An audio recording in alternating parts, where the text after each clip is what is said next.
Creating two rows of bolts or staggered bolts in fin plates is actually quite easy.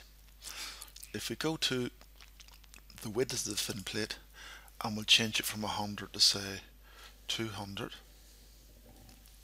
we now have enough room to put bolts. We might reduce that back. If we now look at the horizontal distances, we have 50 set by default, so we'll just add that in, it's 50. And then all we need to do is add in a second row at 150. And there they come. Now initially they become staggered, but if you wanted to have them in pairs, you could change them and say bolts in pairs. And now we have bolts in pairs. Naturally, they don't need to be as far apart as that, so we could pull them into 120. So there's like a 70mm gap between the two rows of bolts.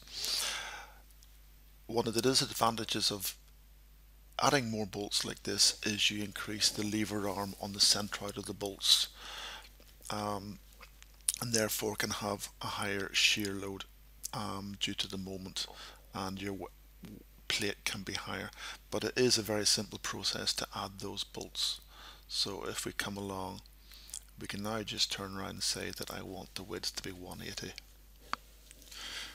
with a nice 50mm gap. Very simple, very easy to do.